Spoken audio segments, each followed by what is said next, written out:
Okay, let's talk about finding some tenders in winter. We have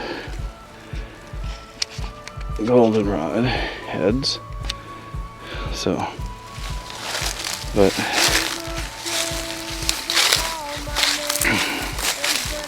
here.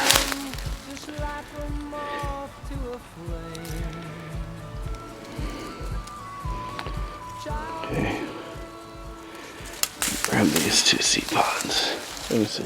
I'll grab these two seed pods, and we will show you a couple of things. And one of the things we like to do here in the bush crafting community is the challenges and the tags. Now, this new Google Plus YouTube thing has made some of that more difficult, but we're all trying to find ways to work with it.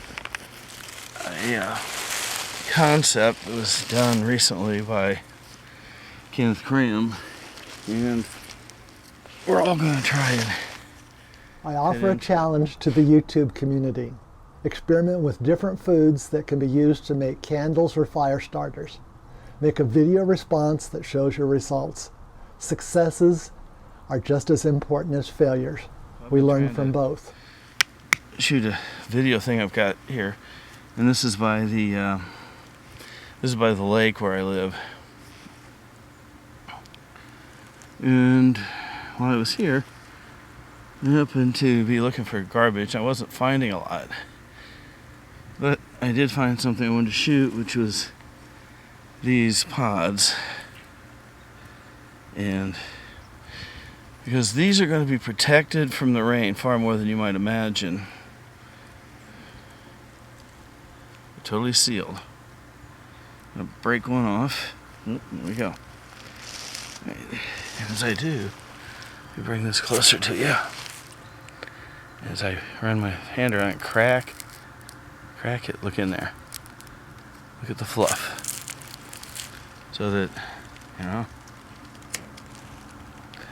I can fluff it and make a really good starter for my fires. Now, one of the things that Kenneth wanted us to do was to try to make a candle out of food items. Here we have sesame oil.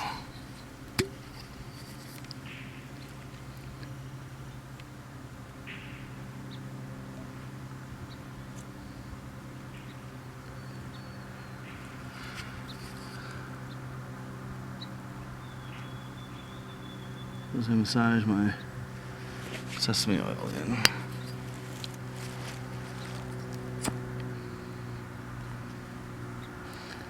I'll try and get my candle lit.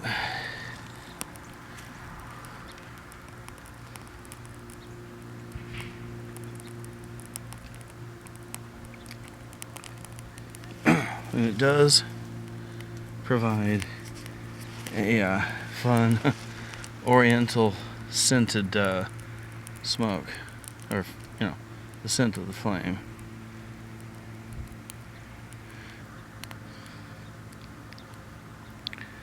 So I have oil to cook with, and I have oil that I can make a candle out of. Let me put that a little bit over there so you can see it. I can't see my candle real well, but yeah, there it is. It's burning, but we got a pretty, we got a wind that's trying to keep it from burning well.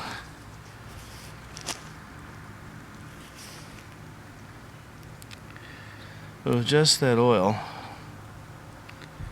a seed, in that hole, hickory nut, excuse me. So this is a hickory nut, and then we're just using the seed pot fluff as a wick. Okay, cotton string. So, let's see. I have with me a safety pin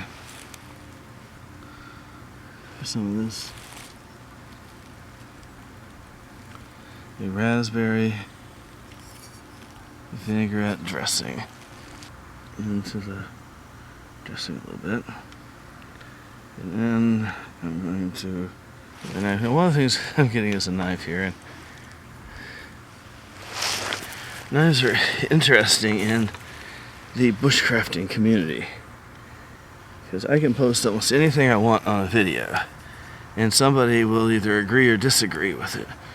But on knives, I can guarantee you, absolutely guarantee you, that whatever I post, somebody will want to fight about it. Nothing in this bushcrafting community sparks people to want to argue and fight more than their viewpoints on knives. Let's see. Okay. I want to take a little bit off of this because I want it to wick, but I don't want it to go too deep to start wicking.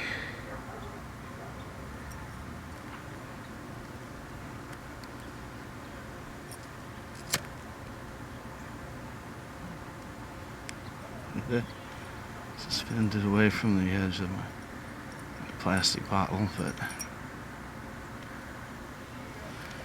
make a candle. If I've got that in focus.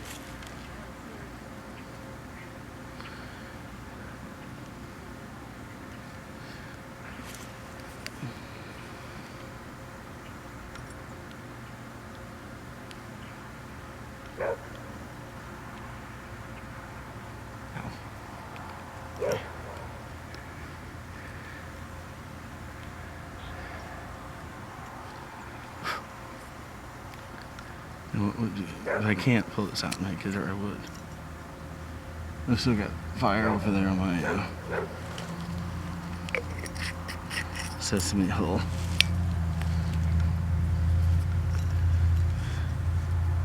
I do like that. I wonder how this would work. I'm going to take this, put it together, the two pieces, and twist it because while that's burning slowly over here, also looks like it's burning out.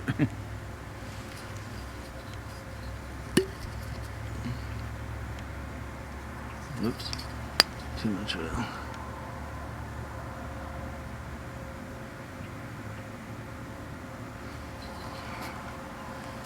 The oil lamps that would have been used in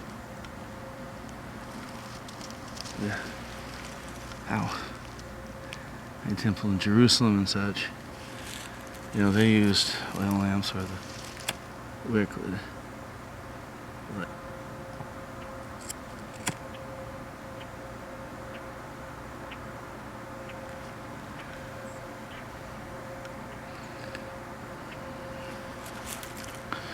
Because they're laying, the wick will be lesser. This one is still burning.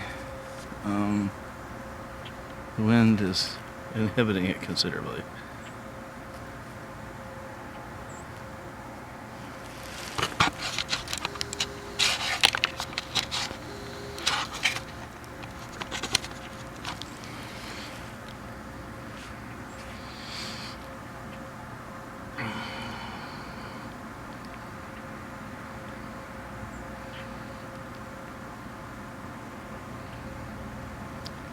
This one's iffy because it's just loose stuff in there and it's not very well suited for what we did. If I had done it this way, it would burn far better, far longer, which is what I wanted to show. Just for fun of it, we also have this. This is a beef stick. So here we go. I'll let it cut.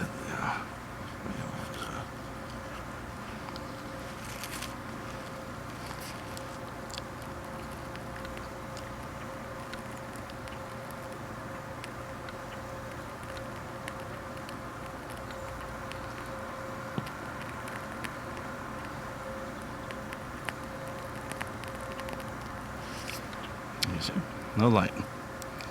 So now I'm going to take a piece of string. I take my knife, push the string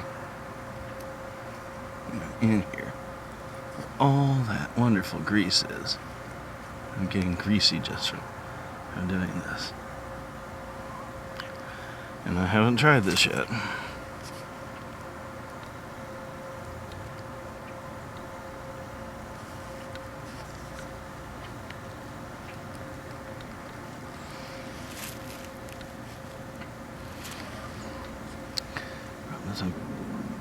Okay. So I have to protect it from the wind, like any kind of candle.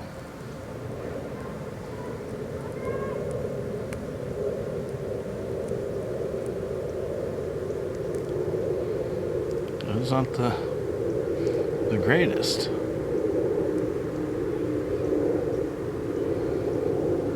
And I could do this inside. But I'm afraid I really don't want to smell what it's going to smell like with this meat burning. There you can see my other two is still burning away.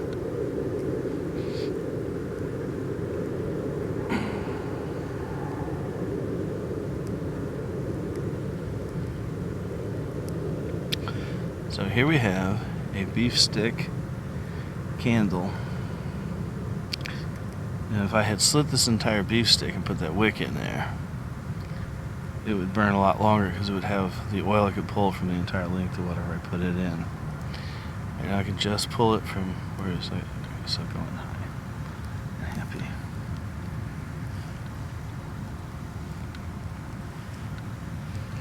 This one, the oil, I guess I didn't get enough, has now consumed all the oil. I can turn it, nothing will come out.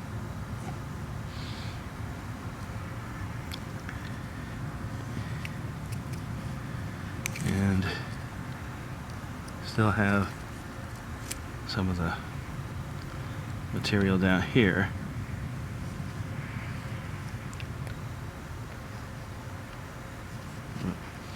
I could light, but it's some of the oil trapped maybe, but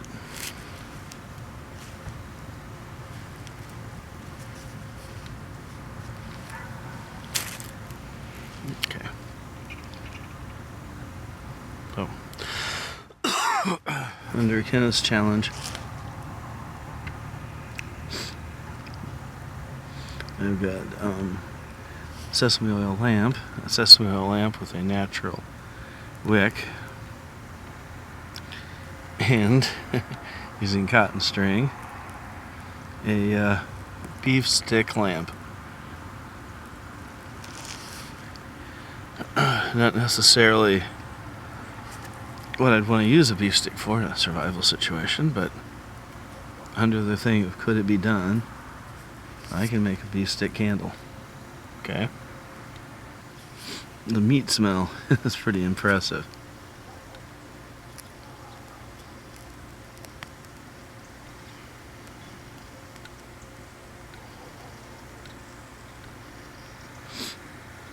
It's fairly warming.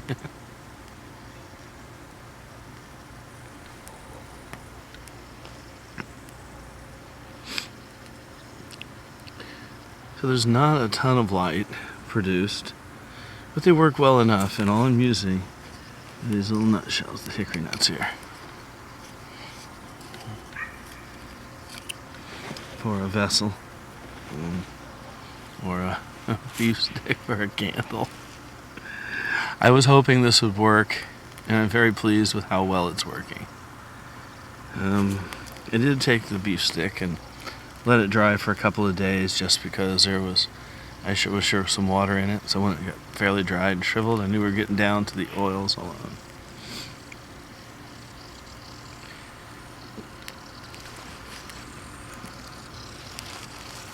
If you can hear the hissing, it's not from the beef stick candle. That's from my oil lamp. Well, alright, What do you think, folks? Still kind of hot. Smells very interesting.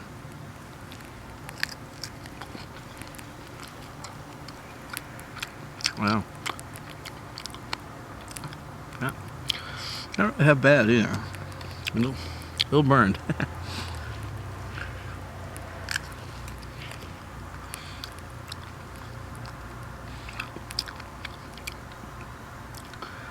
So.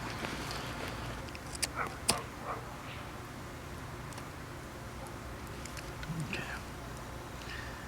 So back to the beef stick. I'm just fascinated by the beef stick candle.